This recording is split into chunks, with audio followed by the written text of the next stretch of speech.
Academy के इस learning platform पे आप सभी का most welcome and hearty welcome. Guys, आज हम आप लोगों के लिए one short video soft skills unit first का सब्जेक्ट लेके आया हूँ, क्योंकि आज हम लोग यूनिट फर्स्ट जो कि सॉफ्ट स्किल्स में हम लोग स्टडी करेंगे। तो सबसे पहले हम लोग जो है लेक्चर फर्स्ट, जैसा कि ट्रांसफॉर्मेशन आपका फर्स्ट टॉपिक है, transformation of sentence, simple, compound and complex, इसके बारे में आज हम लोग स्टडी करेंगे। तो आइए स्टार्ट करते हैं। सबसे पहले हम लोग स्टार्ट करेंगे सेंटेंस कि सेंटेंस क्या होता है। देखिए यहाँ पे सिंपली गिवन है कि सेंटेंस क्या होता है। अ group of words that makes a complete sense is called a sentence. देखिए शब्दों का वह समूह जो एक कंप्लीट सेंस बनाता है, जो एक कंप्लीट सेंस देता है, उसी को हम क्या कहते हैं, सेंटेंस कहते हैं। यहाँ पे एग्जांपल गिवन है, he is a brave boy, वह एक बहादुर लड़का है। देखिए इसका एक कंप्लीट सेंस है इस पूरे जो ग्रुप का, इसको हम कह सकते हैं कि ये क्या है, ये एक सेंटेंस है। ठीक है, नेक्स्ट हम लोग देखेंगे यहाँ पे गिवन है a sentence has two types. अगर यहाँ पे देखिए एक सेंटेंस गिवन, जैसे लिखा है the girl is fond of music. Fond का मतलब होता है शौकीन, और हमेशा फॉन्ड के साथ हम ऑफ का यूज़ करते हैं। ठीक है, तो the girl is fond of music, इस सेंटेंस में देखिए सब्जेक्ट हमारा क्या है, द गर्ल है, और बाकी जो रिमेनिंग पार्ट है वो क्या हो जाएंगे, वो सब प्रेडिकेट हो जाएंगे। ठीक है, एक एग्जाम्पल और ले लेते हैं, जैसे I play cricket, I play cricket, इसमें ये पूरा कंप्लीट सेंटेंस है। इसमें सब्जेक्ट आपका क्या हो जाएगा, आई, और बाकी जो रिमेनिंग पार्ट होगा वो क्या हो जाएगा, प्रेडिकेट हो जाएगा। ठीक है, सब्जेक्ट को फाइंड आउट करने का तरीका सिंपली होता है, हम क्या करते हैं, हु से क्वेश्चनिंग करते हैं। हु मतलब कौन, जो भी इसका हु का आंसर आ जाए, ठीक है, वही क्या होता है, सेंटेंस में सब्जेक्ट का काम करता है। आगे हम लोग देखते हैं टाइप्स ऑफ सेंटेंस। देखिए टाइप्स ऑफ सेंटेंस कितने होते हैं, टाइप्स ऑफ सेंटेंसेस की बात कर लेते हैं। So there are 3 types of sentences. First is simple sentence, compound sentence and complex sentence. तो वन बाय वन सेंटेंस को हम लोग यहाँ पे स्टडी करेंगे। जैसे यहाँ सिंपल सेंटेंस है, तो सिंपल सेंटेंस की डेफिनेशन या मीनिंग क्या होती है उसको आइए हम लोग देख लेते हैं। यहाँ पे गिवन है अ simple sentence is one which has only one subject and one predicate. देखिए सिंपल सेंटेंस का पार्ट होता है जिसके पास सिर्फ एक सब्जेक्ट होता है और एक प्रेडिकेट होता है, या तो हम कह सकते हैं सिंपल सेंटेंस वह सेंटेंस होता है जिसमें एक सब्जेक्ट और एक फाइनाइट वर्ब होता है। ठीक है, अब यहाँ पे कुछ एग्जांपल के थ्रू हम लोग देख लेते हैं। ठीक है, देखिए यहाँ पे गिवन एग्जांपल अनिल, अनिल, अभी इसको मत देखिए आप, ये इस पार्ट को भी आपको नहीं देखना है। Anil is going to office, देखिए यहाँ पे अनिल क्या हो गया, अनिल यहाँ पे सब्जेक्ट हो गया, और इज़ गोइंग टू ऑफिस जो पार्ट है ये प्रेडिकेट आपका हो गया। तो क्या है, एक सिंपल सेंटेंस है, डेफिनेटली एक सिंपल सेंटेंस है। अभी आपने पढ़ा कि जो सिंपल सेंटेंस होता है उसके पास एक सब्जेक्ट होता है और एक प्रेडिकेट होता है। ठीक है ना, जैसे यहाँ पे शी हो गया, शी यहाँ पे सब्जेक्ट हो गया। Opened the door, opened the door क्या हो जाएगा, प्रेडिकेट हो जाएगा। तो यह सिंपल सेंटेंस का एग्जाम्पल्स है। जैसे यहाँ बी क्वाइट, ठीक है, ये मतलब प्रेडिकेट हो गया। उसके बाद जो है here subject you is silent. देखिए बी क्वाइट यह एक इम्परेटिव सेंटेंस है। कौन सा सेंटेंस है, इम्परेटिव सेंटेंस है, और इम्परेटिव सेंटेंस में आपको पता है कि सब्जेक्ट हमेशा क्या होता है, साइलेंट होता है, दैट मीन्स हाइड होता है। जैसे मैंने बोला गो देयर, तो इसका मतलब हो जाएगा यू गो देयर, जबकि यहाँ पे यू जो सब्जेक्ट है वो क्या है, साइलेंट है। ठीक है, तो बी क्वाइट क्या है, बी क्वाइट ओनली प्रेडिकेट है, यहाँ पे कोई सब्जेक्ट यहाँ पे गिवन नहीं है, मतलब सब्जेक्ट इसके पास है बट गिवन नहीं है, क्योंकि सब्जेक्ट क्या है, यहाँ पे हाइड है। ठीक है, नेक्स्ट हम लोग देखेंगे कंपाउंड सेंटेंस। अब कंपाउंड सेंटेंस क्या होता है उसको देख लेते हैं हम लोग। कंपाउंड सेंटेंस क्या होता है, देखिए कंपाउंड का मतलब ही होता है कॉम्बिनेशन। ठीक है, तो कॉम्बिनेशन मतलब देख लेते हैं क्या होता है। अ compound sentence is one made up of 2 और मोर प्रिंसिपल और मेन क्लॉज। ठीक है, प्रिंसिपल और मेन क्लॉजेस। क्लॉजेस क्या होता है, मैंने आपको पहले भी डिफाइन किया है कि क्लॉजेस सेंटेंस का एक पार्ट होता है जिसके पास एक सब्जेक्ट होता है और एक फाइनाइट वर्ब होता है। तो यहाँ पे गिवन है कि कंपाउंड सेंटेंस क्या होता है, कंपाउंड सेंटेंस 2 डिफरेंट जो क्लॉजेस होते हैं, ठीक है, उनका कॉम्बिनेशन होता है। हम कह सकते हैं कि जो कंपाउंड सेंटेंस होता है, कंपाउंड सेंटेंस में 2 सब्जेक्ट और 2 जो है फाइनाइट वर्ब होते हैं या फिर मेन वर्ब होते हैं। ठीक है, मेन वर्ब को हम लोग फाइनाइट वर्ब भी कहते हैं। कब देखो फाइनाइट वर्ब कब काम करता है, मेन वर्ब जब सब्जेक्ट और टेंस के अकॉर्डिंग कोई भी मेन वर्ब चेंज हो जाए तो उसे हम लोग क्या बोलते हैं, फाइनाइट वर्ब कहते हैं। ठीक है, तो यहाँ पे गिवन है अ प्रिंसिपल और main clause is a clause that can stand by itself. देखिए मेन क्लॉज या प्रिंसिपल क्लॉज क्या होता है, जो किसी के ऊपर डिपेंड नहीं होता है, मतलब ऐसा कोई सेंटेंस जो किसी के ऊपर डिपेंड नहीं होता है उसको हम लोग क्या बोलते हैं, मेन क्लॉज बोलते हैं या फिर प्रिंसिपल प्रिंसिपल क्लॉज बोलते हैं। And has its own subject and a predicate, मतलब सिंपली है कि इसके ये खुद के पास खुद का एक सब्जेक्ट होगा, खुद का एक प्रेडिकेट होगा, तो वो क्या होगा, मेन क्लॉज होगा। तो सिंपली आपको समझ में आ गया होगा कि मेन क्लॉज जो होता है वो उसको हम लोग जो है प्रिंसिपल क्लॉज भी कहते हैं, या फिर उसको हम लोग इंडिपेंडेंट क्लॉज भी कहते हैं। वो किसी के ऊपर डिपेंड नहीं होता है, ठीक है। इसके पास एक सब्जेक्ट होता है और एक प्रेडिकेट होता है, खुद का होता है, ठीक है। अब यहाँ पे कुछ एग्जाम्पल के थ्रू हम लोग समझ लेते हैं। जैसे यहाँ गिवन है, यहाँ पे गिवन है एग्जाम्पल में, सर्च हिज पॉकेट्स एंड। अब देखिए जो एंड है ना, ये क्या कर रहा है, यहाँ पे दो डिफरेंट इंडिपेंडेंट या मेन क्लॉज को ऐड करने का काम कर रहा है। You will find the watch. अब देखिए यहाँ पे मेन क्लॉज है, क्या है मेन क्लॉज, कैसे मेन क्लॉज हुआ, अभी मैंने बताया मेन क्लॉज को हम लोग इंडिपेंडेंट क्लॉज बोलेंगे। यहाँ लिखा है सर्च हिज पॉकेट। अब यहाँ पे हम किसी को बोल रहे हैं, ठीक है ना, ये इंपेरेटिव सेंटेंस है, जबकि यहाँ पे यू जो है, यू जो सब्जेक्ट है वो हाइड है। देखिए एक सब्जेक्ट आपको यहाँ पे मिल गया, ठीक है ना। उसके बाद सर्च भी क्या हो गया, ये मेन वर्ब हो गया, ठीक है। या फिर ऐसे भी देख सकते हैं कि यू यहाँ पे एक सब्जेक्ट हो गया, सर्च हिज पॉकेट क्या प्रेडिकेट हो गया। यू यहाँ पे सब्जेक्ट हो गया, विल फाइंड द वॉच क्या हो जाएगा, प्रेडिकेट हो गया। तो आप देख रहे हैं यहाँ पे दो सब्जेक्ट और दो जो है प्रेडिकेट यहाँ पे है, जो कि एंड से कनेक्टेड है, तो ये क्या हो जाएगा, कंपाउंड सेंटेंस हो जाएगा, ठीक है। यहाँ कुछ गिवन, जैसे the term double is used for a sentence which consist of two principal और main clause and the term multiple और for a sentence of more than two principal और मेन क्लॉज। मतलब ओवरऑल कहने का मतलब ये है कि जो यहाँ पे कंपाउंड सेंटेंस है वो दो मतलब जो है दो उसमें डिफरेंट जो है मेन क्लॉज होते हैं, जो कि कोऑर्डिनेटिंग कंजंक्शन से कनेक्टेड होते हैं। अब कोऑर्डिनेटिंग कंजंक्शन क्या होते हैं इसको हम लोग देखते हैं, ठीक है। नेक्स्ट यहाँ पे है कॉम्प्लेक्स सेंटेंस। कॉम्प्लेक्स सेंटेंस क्या है यहाँ पे गिवन है, देखिए complex sentence consist of one main clause. देखिए कॉम्प्लेक्स सेंटेंस में एक मेन क्लॉज होता है एंड वन और मोर सब ऑर्डिनेट क्लॉज, और एक या एक से ज़्यादा सब ऑर्डिनेट क्लॉज होता है। मतलब एक इसमें इंडिपेंडेंट क्लॉज होता है और जो है डिपेंडेंट क्लॉज होते हैं। और सब ordinate clause has a subject. देखिए सब ऑर्डिनेट क्लॉज के पास सब्जेक्ट होता है एंड वर्ब भी होता है, but it can not stand alone. सब ऑर्डिनेट क्लॉज कभी भी अकेले नहीं हो सकता है, क्योंकि उसका कोई कंप्लीट सेंस नहीं आएगा, ठीक है ना। चलिए अब आगे देख लेते हैं क्या गिवन है एग्जाम्पल। यहाँ पे देखिए, अब यहाँ पे जो है कॉम्प्लेक्स सेंटेंस से रिलेटेड एक एग्जाम्पल को जिसने यहाँ पे गिवन है, the lion was not killed, ठीक है, ऑल्दो इट वॉज बाउंडेड। अब यहाँ पे देखिए मेन क्लॉज है, यहाँ से देखिए यहाँ तक मेन क्लॉज है। मेन क्लॉज क्यों है, क्योंकि देखिए अपने आप में एक कंप्लीट सेंस ये बता रहा है, और एक इसमें सब्जेक्ट है और बाकी क्या है इसमें प्रेडिकेट है, ठीक है। ये सब्जेक्ट हो गया, ये प्रेडिकेट हो गया। लेकिन अगर हम इसको देखिए ऑल्दो इट वॉज बाउंडेड, तो ये क्या है, ये इसके ऊपर डिपेंड है, ठीक है ना। तो ये क्या हो जाएगा, हमारा सब ऑर्डिनेट क्लॉज होगा, ठीक है। तो ये हमेशा अकेले नहीं होता है, जो सब ऑर्डिनेट क्लॉज वाले पार्ट्स होते हैं ये हमेशा अकेले स्टैंड नहीं होता है, ये किसी न किसी के ऊपर डिपेंड श्योर होता है, ठीक है। अब आगे देख लेते हैं हम लोग। अब हम लोग ट्रांसफॉर्मेशन देखेंगे, ट्रांसफॉर्मेशन ऑफ सेंटेंस। अब देखिए ट्रांसफॉर्मेशन होता है क्या चीज़ है, पहले हम इसे डिफाइन करते हैं कि ट्रांसफॉर्मेशन क्या होता है। देखिए ट्रांसफॉर्मेशन एक प्रोसेस होता है जिसमें हम सेंटेंस के फॉर्म को चेंज करते हैं बिना सेंटेंस के मीनिंग या सेंस को चेंज किए। हम कह सकते हैं कि transformation is a process in which we change the form of sentence without altering the form of sentence. मतलब किसी भी सेंटेंस के फॉर्म को बिना चेंज किए सेंटेंस कुछ बदल देना, ठीक है ना, उसको क्या बोलते हैं, ट्रांसफॉर्मेशन कहते हैं। अब यहाँ पे हम लोग कन्वर्जन को पढ़ेंगे कि किस तरीके से सिंपल सेंटेंस को कंपाउंड में करेंगे, कंपाउंड को सिंपल में करेंगे, और जो है कंपाउंड को कॉम्प्लेक्स में करेंगे, कॉम्प्लेक्स को सिंपल में करेंगे, ठीक है। तो वन बाय वन यहाँ पे हम लोग देख लेते हैं। यहाँ पे गिवन है conversion simple sentence to compound या फिर डबल सेंटेंस। अब यहाँ डबल क्यों बोला जा रहा है, क्योंकि इसमें दो सेंटेंसेस होते हैं जो कि कोऑर्डिनेटिंग कंजंक्शन से मिले होते हैं, ठीक है। अब इसमें रूल देखते हैं। A simple sentence can be converted into a compound sentence by expanding a word और a phrase into a coordinating clause. अब कोऑर्डिनेटिंग क्लॉज क्या होता है इसको भी देख लेते हैं। देखिए कोऑर्डिनेटिंग क्लॉज क्या होता है, जो कोऑर्डिनेटिंग कंजंक्शन से मिलकर बना होता है उसी को हम लोग क्या बोलते हैं, कोऑर्डिनेटिंग क्लॉज कहते हैं। We connect two independent clauses that are of equal importance।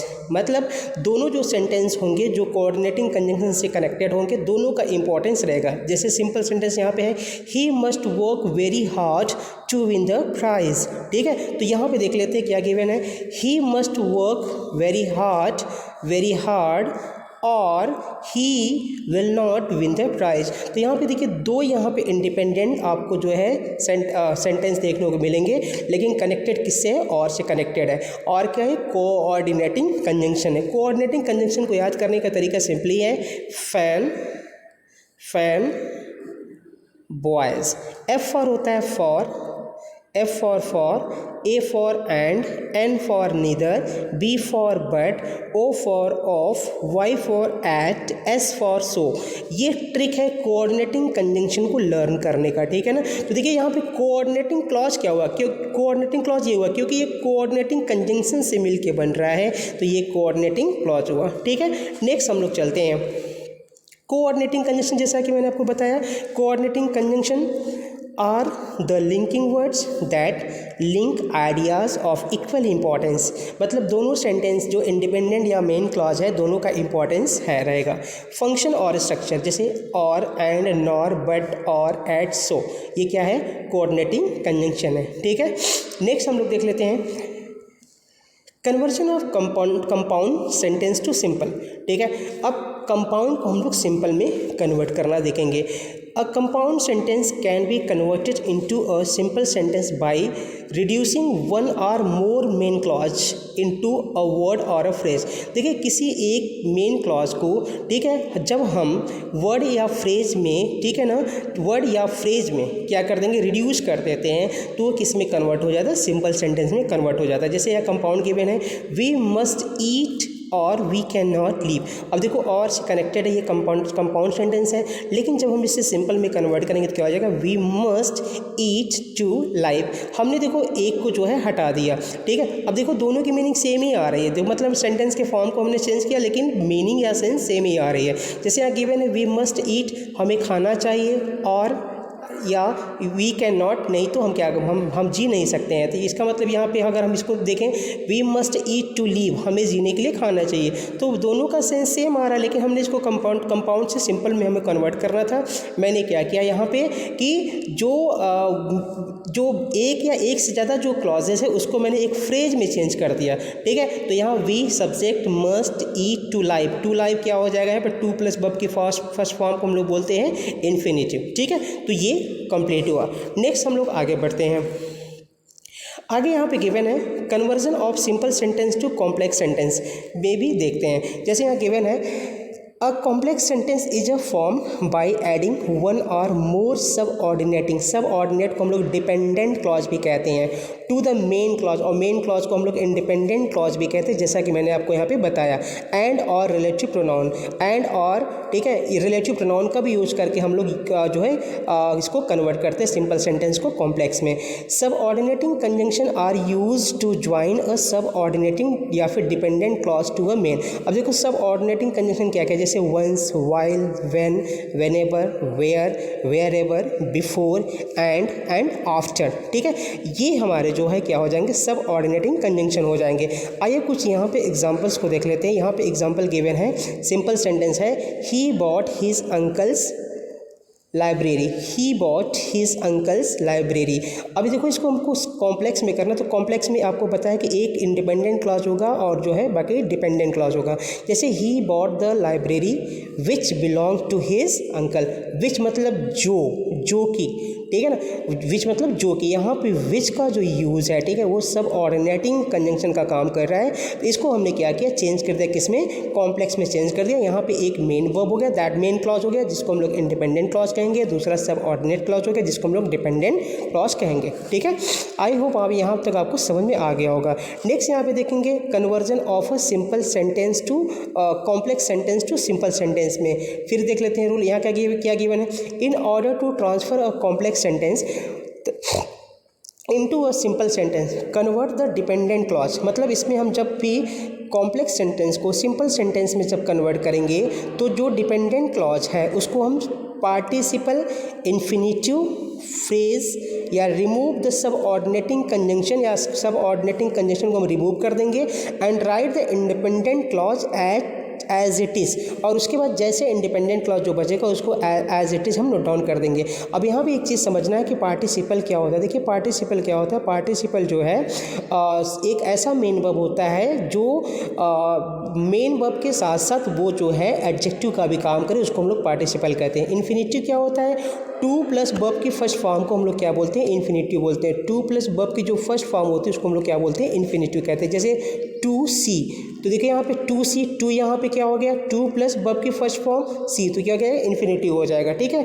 Phrase आपको पता है कि phrase group of sentence that has some meaning but not complete meaning. Phrase क्या होता है, सेंटेंस का एक पार्ट होता है जिसके पास कुछ मीनिंग होता है लेकिन कंप्लीट मीनिंग नहीं होता है। तो इन सभी चीज़ों को क्या करना है, हमें क्या करना है, इसमें जो है डिपेंडेंट क्लॉज को हम कन्वर्ट कर देंगे, किसमें, पार्टिसिपल में कन्वर्ट कर देंगे, इन्फिनेटिव में कन्वर्ट कर देंगे, या फ्रेज में, या फिर हम सब ऑर्डिनेटिंग कंजंक्शन को ही रिमूव कर देंगे। तो वो इंडिपेंडेंट क्लॉज तो एंड राइट जो इंडिपेंडेंट क्लॉज बचेगा उसे हम as it is note down कर देंगे। जैसे यहाँ पे गिवन है। अब देखो पार्टिसिपल यहाँ पे डिफाइन करने की कोशिश कर रहा है कि पार्टिसिपल क्या होता है। Participle is a word that is formed from a verb. Participle एक ऐसा वर्ड होता है जो कि वर्ब के फॉर्म से बना होता है एंड इंड आईएनजी, और आईएनजी से एंडिंग होता है। जैसे कि प्रेजेंट पार्टिसिपल, मतलब यहाँ प्रेजेंट पार्टिसिपल किसको कह रहा है, जब जिस वर्ब के एंड में आईएनजी लगा हुआ है उसको हम लोग प्रेजेंट पार्टिसिपल कहते हैं। जिस वर्ब के एंड में ईडी लगा हुआ है या फिर ईएन लगा हुआ है उसको हम लोग पास्ट पार्टिसिपल कहते हैं। और ठीक है, उसके बाद एक होता है परफेक्ट पार्टिसिपल। परफेक्ट पार्टिसिपल क्या होता है, having plus verb third form. मतलब हम ये कह सकते हैं कि वर्ब का जो आईएनजी फॉर्म होता है, जैसे कमिंग, ये आपका प्रेजेंट पार्टिसिपल हो गया, ठीक है ना। उसके बाद जो जो थर्ड फॉर्म होता है जैसे कम, वो क्या हो जाएगा, पास्ट पार्टिसिपल। और हैविंग प्लस वर्ब की थर्ड फॉर्म जो होता है जैसे हैविंग कम, ये आपका हो जाएगा परफेक्ट पार्टिसिपल। तो पार्टिसिपल के पार्ट होते हैं। ठीक है। अब यहाँ पे गिवन है complex sentence. Complex sentence given है यहाँ पे, ही सेड दैट, उसने कहा कि ही वॉज इनोसेंट, वह इनोसेंट था। अब देखो यहाँ पे सब ऑर्डिनेट क्लॉज क्या है, ही सेड दैट। देखिए ये अगर हम यहाँ तक की मीनिंग को देखें तो ये इसके ऊपर डिपेंड है, इसलिए हम इसको सब ऑर्डिनेटिंग क्लॉज या फिर डिपेंडेंट क्लॉज कहेंगे। और जबकि ही वॉज इनोसेंट ये क्या है, मेन क्लॉज है, इसको हम लोग इंडिपेंडेंट क्लॉज भी कहेंगे। ही डिक्लेयर्ड हिज इनोसेंस, सब्जेक्ट क्या हो जाएगा यहाँ पे ही, उसके बाद डिक्लेयर हिज इनोसेंट प्रेडिकेट हो गया। अब देखो इसको क्या किया, कॉम्प्लेक्स से सिंपल में कन्वर्ट कर दिया गया। अब अगर हम इसकी मीनिंग को समझे तो यही कहने की कोशिश कर रहा है, उसने कहा कि वह इनोसेंट था, मैंने ये कह दिया कि ही डिक्लेयर्ड, उसने डिक्लेयर किया कि उसने अपने इनोसेंस को डिक्लेयर कर दिया। ठीक है। तो ये आपको समझना है कि सिंपल सेंटेंस की नेचर क्या होगा, कॉम्प्लेक्स का नेचर क्या होगा, इसे कैसे कन्वर्ट करना होगा। Conversion of compound sentence to complex. अब हम लोग कंपाउंड को जो है कंपाउंड सेंटेंस को कॉम्प्लेक्स में चेंज करेंगे। रूल यहाँ पे गिवन है, टू ट्रांसफॉर्म मतलब कि सेंटेंस का फॉर्म चेंज करना। To transform a compound sentence into a complex sentence we need to change one independent clause. देखिए सिंपली है कि जब आप किसी भी कंपाउंड सेंटेंस को जो है कॉम्प्लेक्स सेंटेंस में ट्रांसफॉर्म करेंगे तो हमें किस चीज़ की आवश्यकता होगी, we need to change one independent clause, एक इंडिपेंडेंट क्लॉज को चेंज करने की ज़रूरत होगी। किसमें, इनटू अ डिपेंडेंट क्लॉज, एक डिपेंडेंट क्लॉज में हम उसको चेंज करेंगे। And retain the order other independent clause, और जो भी इंडिपेंडेंट क्लॉज बचेगा उसे हम ऐसे ज्यों का त्यों रिटेन मतलब बनाए रखेंगे। ठीक है ना। तो आइए एक एग्जांपल देख लेते हैं। जैसे यहाँ पे गिवन है, do as I tell you, करो जो मैंने कहा, जो मैंने आपको बताया, और यू विल रिग्रेट इट। ठीक है ना।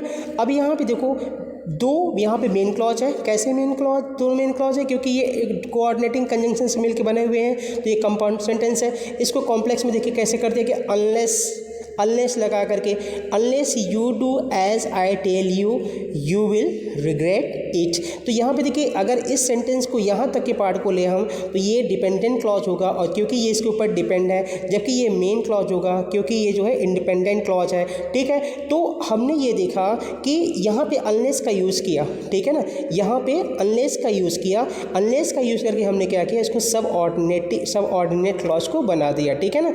तो हमेशा आपको माइंड में रखना कि जो कॉम्प्लेक्स सेंटेंस रहेगा उसमें जो है एक डिपेंडेंट क्लॉज होगा, और जो है एक या एक से ज़्यादा डिपेंडेंट क्लॉज होगा, और एक या एक से ज़्यादा इंडिपेंडेंट क्लॉज भी होना ज़रूरी है। ठीक है ना। तो आगे देख लेते हैं यहाँ पे conversion of complex sentence to compound sentence. अब कॉम्प्लेक्स को कंपाउंड सेंटेंस में देखेंगे। जैसे यहाँ गिवन है, when transferring a complex sentence into a compound sentence. Locate the dependent clause into done by replacing subordinating conjunction the coordinating conjunction with an appropriate. ठीक है, अब यहाँ पे देख लेते हैं, यहाँ गिवन है complex sentence, I am certain you have made a mistake. ठीक है, आई हैव सर्टेन, मैं सर्टेन मैं निश्चित हूँ, you have made a mistake, आपने एक मिस्टेक किया है. ठीक है, सब ऑर्डिनेटिंग क्लॉज, क्योंकि I have certain you have made a mistake. अब इसको कंपाउंड में कैसे चेंज करेंगे, देखिए यहाँ गिवन है you have made a mistake end of this I am certain. ठीक है ना, तो यहाँ पे यू हैव, अब यहाँ पे इसको कंपाउंड में चेंज कर दिया गया. कैसे चेंज किया गया, एंड का यूज करके. ठीक है ना, तो एंड यहाँ पे क्या है, एंड यहाँ पे जो है कोऑर्डिनेटिंग कंजंक्शन, तो एंड का यूज करके हमने इसको चेंज कर दिया यहाँ पे. नेक्स्ट, ये आपका ट्रांसफॉर्मेशन ऑफ सेंटेंस कंप्लीट हो गया. अगर आपको ये नहीं समझ में आया होगा तो आप हमारे चैनल पर और भी वीडियोज़ पड़े हुए हैं सेंटेंसेस का, जिसमें काफ़ी एक्सपेंडिंग फॉर्म में मैंने समझाया, आप वहाँ से जाके समझ सकते हैं.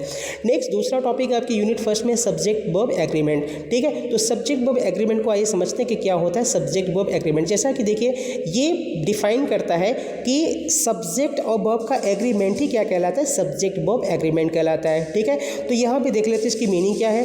The term subject verb agreement means, जो ये टर्म है सब्जेक्ट वर्ब एग्रीमेंट, इसका मतलब ये है कि that a subject and a verb must agree, मतलब जो एक सब्जेक्ट है, जो एक वर्ब है, उसको एग्री होना ज़रूरी है विद ईच अदर, एक दूसरे के साथ. ठीक है, in its number and person, which means a singular subject, जिसका मतलब ये है कि जो एक अगर सेंटेंस में कोई एक सिंगुलर सब्जेक्ट होगा तो सिंगुलर वर्ब उसके साथ होना चाहिए, और अगर प्लूरल सब्जेक्ट होगा तो उसके साथ प्लूरल वर्ब होना चाहिए. तो ये सब्जेक्ट वर्ब एग्रीमेंट का ये मीनिंग है. जैसे यहाँ पे कुछ एग्जांपल्स गिवन है, आइए एग्जांपल को समझ लेते हैं. यहाँ गिवन है Rahul spends his free time listening to music. ठीक है ना, राहुल स्पेंड्स. अब देखिए यहाँ पे राहुल, यहाँ पे क्या है, सिंगुलर सब्जेक्ट है, और जब सिंगुलर सब्जेक्ट है तो यहाँ पे स्पेंड्स क्या हो जाएगा, सिंगुलर वर्ब भी यहाँ पे हो गया. जैसे यहाँ गिवन है singular subject take singular verb. अब यहाँ पे गिवन है she and her friends are at the fair. अब यहाँ पे देखिए शी एंड हर फ्रेंड्स, यहाँ पे क्या है,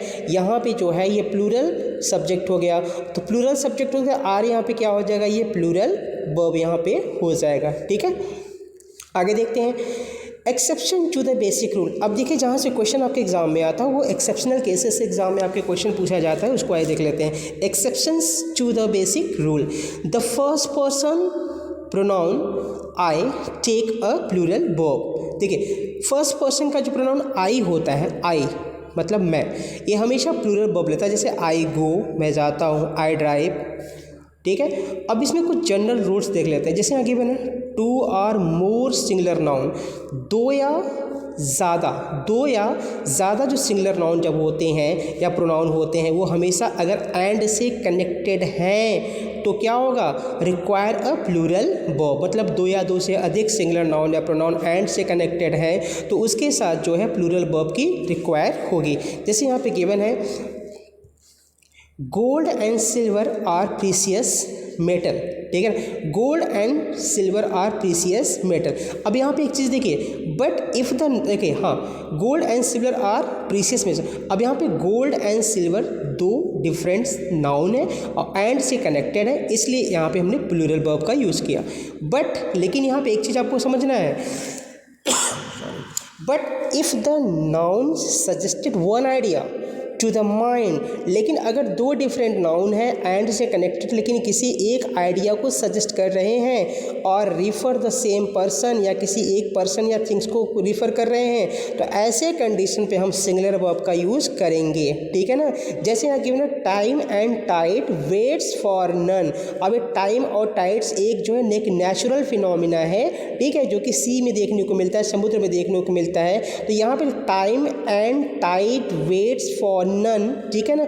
अब यहाँ पे जो है दो डिफरेंट सब्जेक्ट एंड से कनेक्टेड है, लेकिन ये किसी एक आइडिया को रिफ़र कर रहा है, किसी एक थिंग्स को रिफ़र कर रहा है, इसलिए यहाँ पे हम सिंगुलर वर्ब का यूज़ करेंगे, ठीक है। माइंड में रखना है, ऐसे क्वेश्चन आ सकते हैं। जैसे bread and butter is my favourite dish, तो देखिए ब्रेड एंड बटर किसी एक जो है आइडिया को रिप्रेजेंट कर रहे हैं कि ब्रेड खाने वाली चीज़, ब्रेड एंड बटर दोनों एक साथ मिला के खाने वाली चीज़ है। तो ये ब्रेड एंड बटर भले एंड से कनेक्टेड है, लेकिन किसी एक आइडिया को जो है किसी एक थिंग्स को रिफ़र कर रहे हैं, किसी एक थिंग्स को रिफ़र कर रहे हैं, तो यहाँ पे हम जो है सिंगुलर वर्ब का यूज़ करेंगे। तो क्या हो जाएगा, bread and butter is my favourite dish. आगे यहाँ पे गिवन है rule number 2, two singular subject connected by either, अगर दो सिंगुलर सब्जेक्ट ईदर और या फिर और नीदर या नॉर से अगर कनेक्टेड हैं तो किस चीज़ की रिक्वायर होगी, रिक्वायर अ सिंगुलर वर्ब की रिक्वायर होगी। कैसे देखिए फिर से ध्यान से देखिएगा। अगर दो सिंगुलर सब्जेक्ट किससे कनेक्टेड है, इधर से कनेक्टेड है, और से कनेक्टेड है, इधर या फिर और से कनेक्टेड है, ठीक है, नीदर या नॉर से कनेक्टेड है, तो हमेशा सिंगुलर वर्ब की रिक्वायरमेंट होगी, ठीक है। यहाँ पे जैसे गिवन है माई आंट और माई अंकल, देखिए और से कनेक्टेड है, ठीक है। अब आपको देखने में लगेगा नहीं यहाँ पे एक सब्जेक्ट है कि यहाँ पे सब्जेक्ट है, तो आपको लगेगा नहीं दो डिफरेंट सब्जेक्ट, तो यहाँ पे आर आ जाएगा, जबकि ऐसा नहीं, क्योंकि आर से कनेक्टेड है भाई ये, ठीक है ना। भले कितने सब्जेक्ट्स हो, लेकिन जब कनेक्टेड इधर और नीदर नॉर से कनेक्टेड होगा तो हम सिंगुलर सब्जेक्ट ही लेंगे। तो यहाँ पे हो जाएगा my aunt or my uncle is arriving by train today, ठीक है। The verb is either or neither nor, ठीक है। अब यहाँ पे गिवन है sentence agree with the noun or pronoun closest to it. देखिए अगर कोई भी sentence either dot dot dot or neither dot dot dot nor से कनेक्टेड है, तो जो वर्ब जो मेन वर्ब का यूज होगा, मेन वर्ब के पास में आने वाला जो नाउन या प्रोनाउन होगा उसके अकॉर्डिंग होगा। जैसे यहाँ गिवन है, देखिए गिवन है neither the plates nor the serving bowl. अब यहाँ पे नीदर नॉर, देखिए नीदर भी आया, नॉर आया। अब इसके अकॉर्डिंग जो यहाँ पे हम मेन वर्ब का यूज करेंगे, जो इसके नियरेस्ट जो है सब्जेक्ट होगा, जो यहाँ पे बॉल सब्जेक्ट है, तो बॉल सिंगुलर है, तो इसके अकॉर्डिंग अब क्या हो जाएगा, गोज, ठीक है। तो अगर कोई भी सेंटेंस नीदर नॉर इधर और से कनेक्टेड है, तो जो यहाँ पे मेन वर्ब का यूज होगा वो किसके अकॉर्डिंग होगा, जो उसके पहले या उसके क्लोजेस्ट जो सब्जेक्ट होगा उसके अकॉर्डिंग होगा, ठीक है।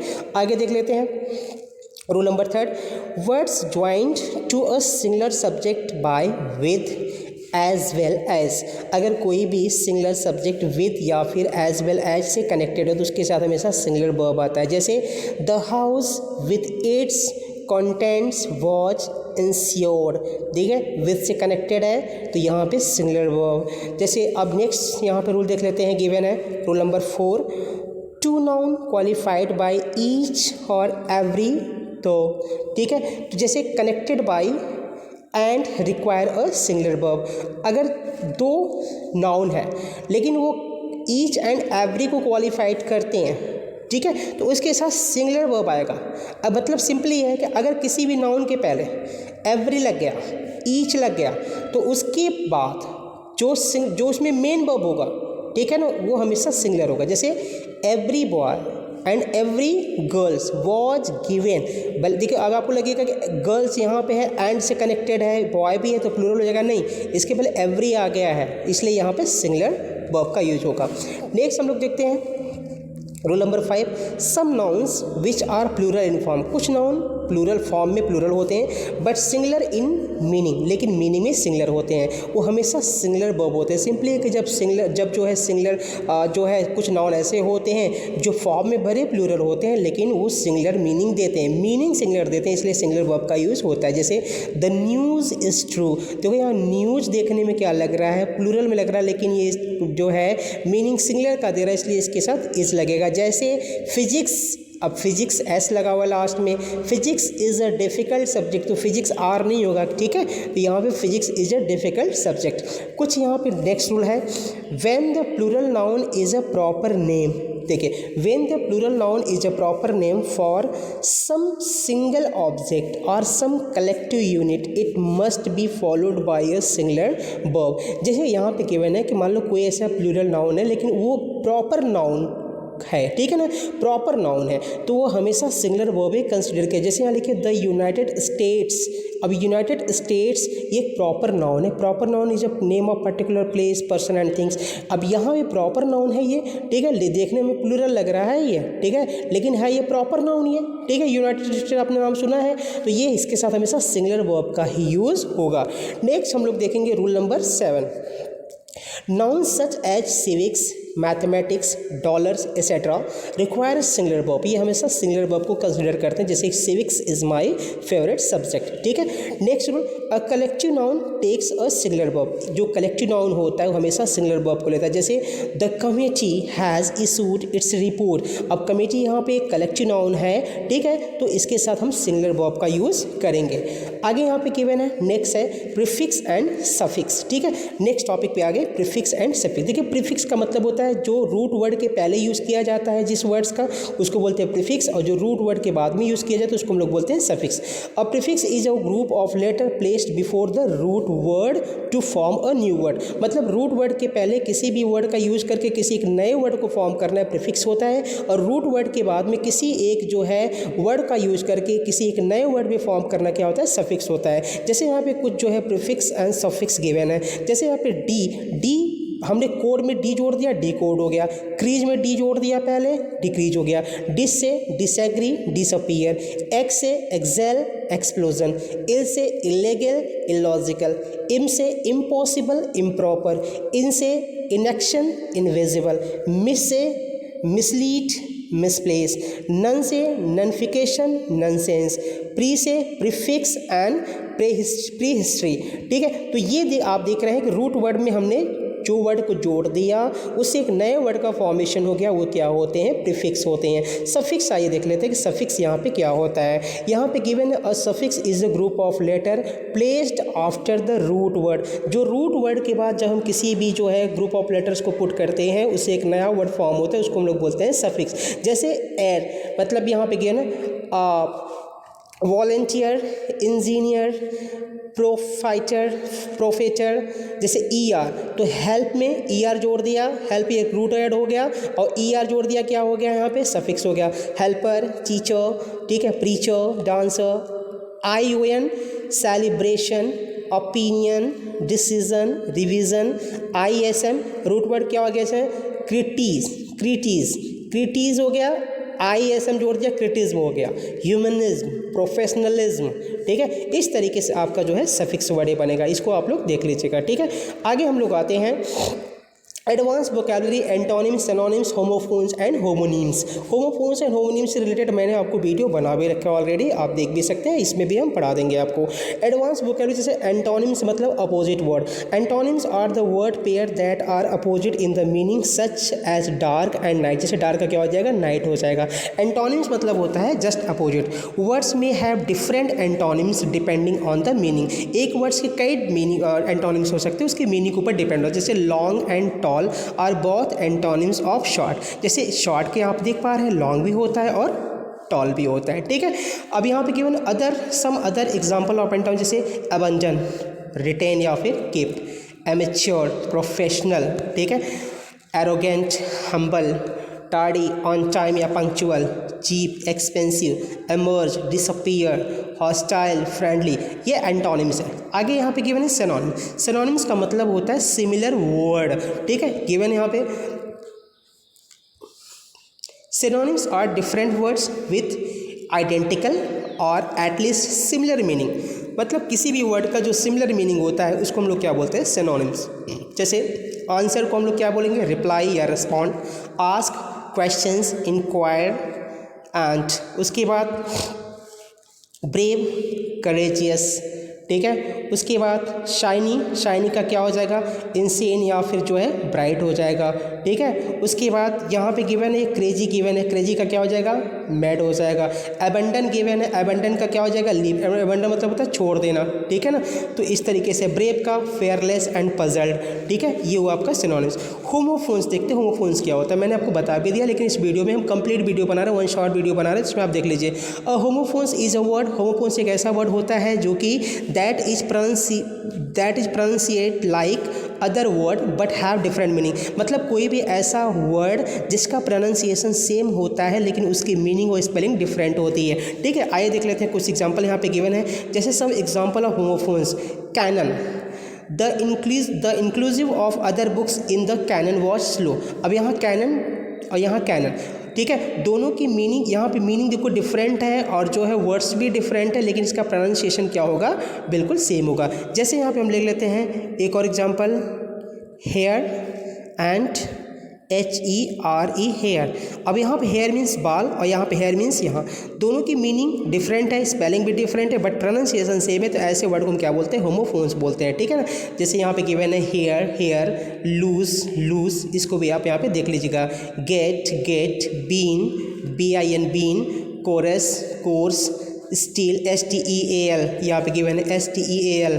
ठीक है ना, it is wrong to steal from your friend, STEEL, the road is made of steel.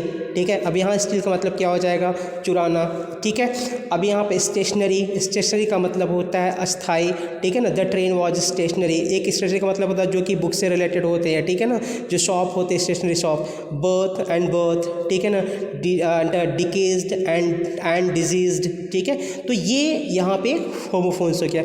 Homonyms क्या होता है, मैंने इसके लिए एक सेपरेटली वीडियो भी बनाया, आप वहाँ से भी देख सकते हैं। ठीक है, होमोनिम्स क्या होता है, a homonym is a word that sound the same, जिसके साउंड सेम होते हैं एज अनदर, लेकिन उसकी जो मीनिंग होती है, मीनिंग उसके डिफरेंट होंगे। साउंड सेम हो सकते हैं, ठीक है, यहाँ तक कि स्पेलिंग भी सेम हो सकता है, लेकिन मीनिंग उसका अलग होगा। ठीक है ना, जैसे यहाँ गिवन है एड्रेस। अब एड्रेस का मतलब क्या होता है, पता होता है। अब इसी एड्रेस को अगर सेम मीनिंग देखें हम, उसको क्या बोलते हैं, एड्रेस करना, मतलब किसी को संबोधित करना। ठीक है ना, नेक्स्ट जैसे यहाँ पे गिवन है बैंड, बैंड।